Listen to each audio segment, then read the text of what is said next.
In a dark corner of the globe, a mysterious figure sat on his makeshift throne. He rapped his fingers against the throne's arm. As he sat there, another figure, cloaked in black, approached and kneeled before the throne. The cloaked figure removed his hood to reveal a smooth, featureless head that reflected light like a mirror. As he kneeled, he spoke. "You called for me, master?" "Ah, Cloaked Kaijin. Saba has awakened. I need you to retrieve it for me."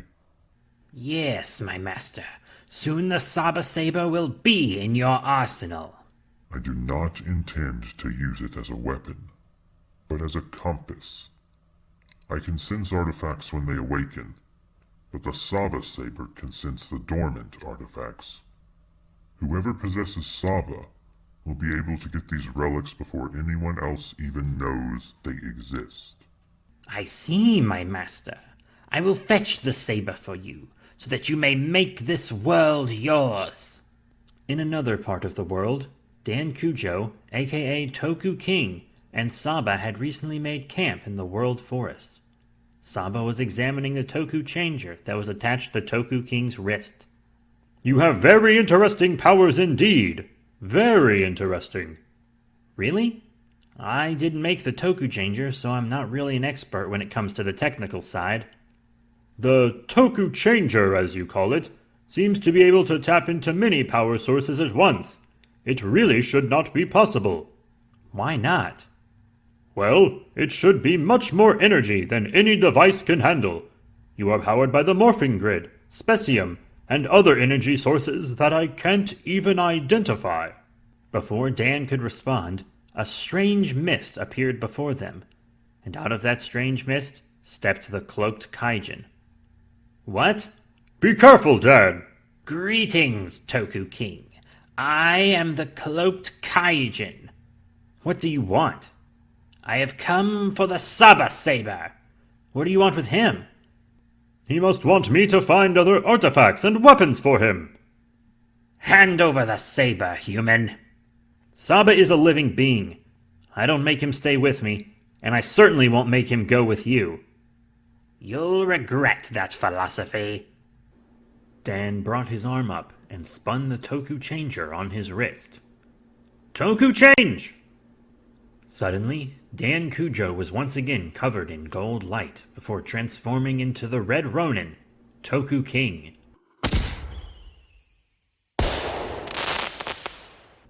Cloaked Kaijin did not look impressed.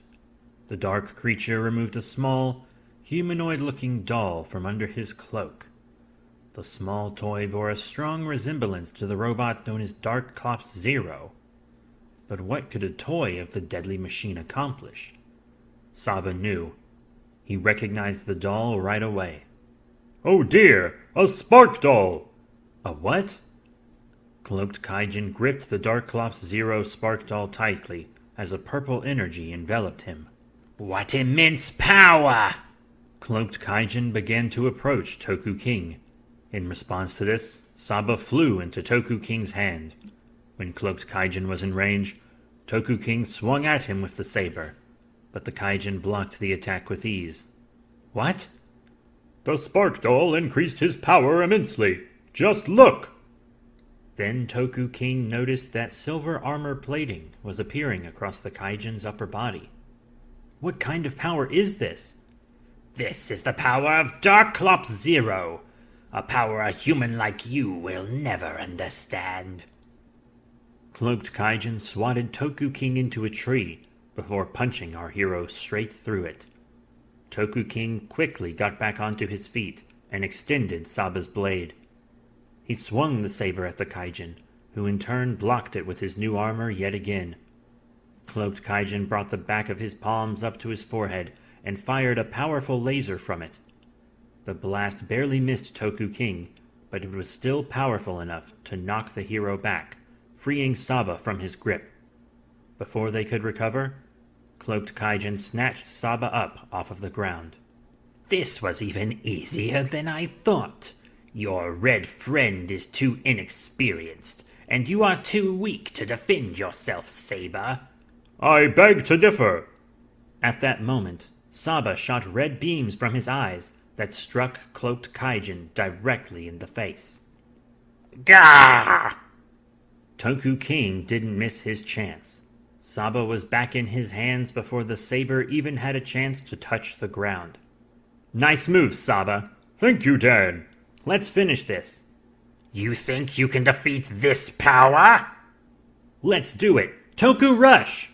Saba crackled with red energy that ran into his blade from the Toku changer. Toku King rushed past Cloaked Kaijin with impressive speed and brought Saba across the villain. What? How?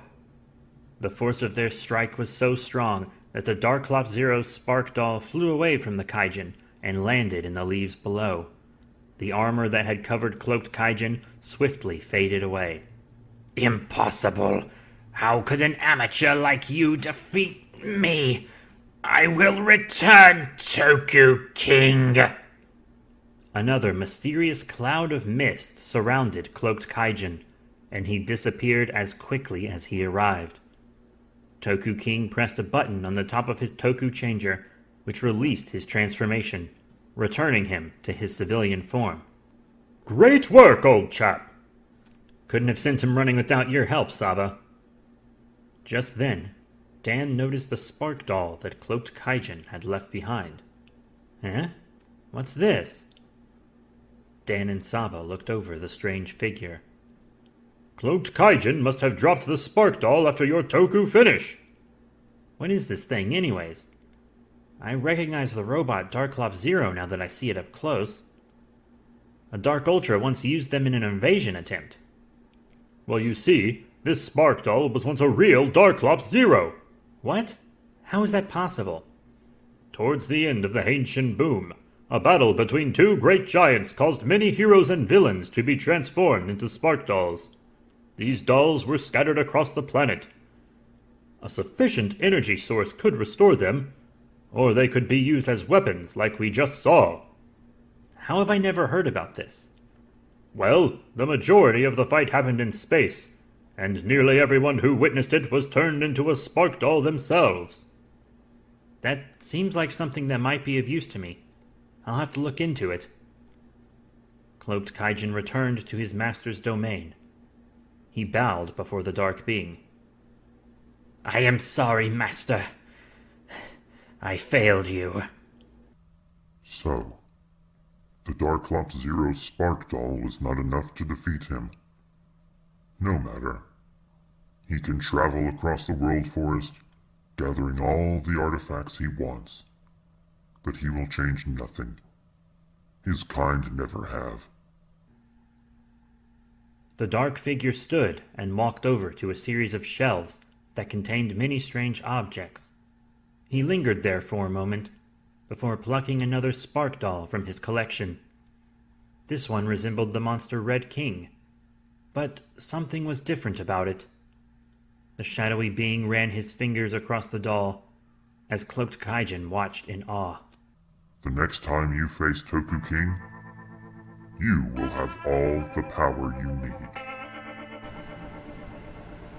Toku King was created by Paul Kelly Jr., starring Paul Kelly Jr., Samson West, and Jesse Booth.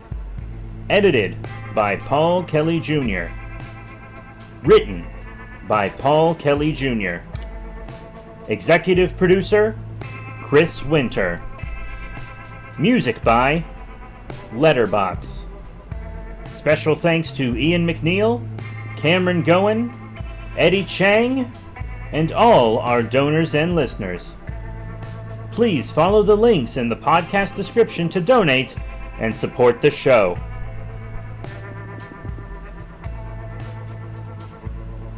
Hello everyone, this is creator of Toku King Paul Kelly Jr.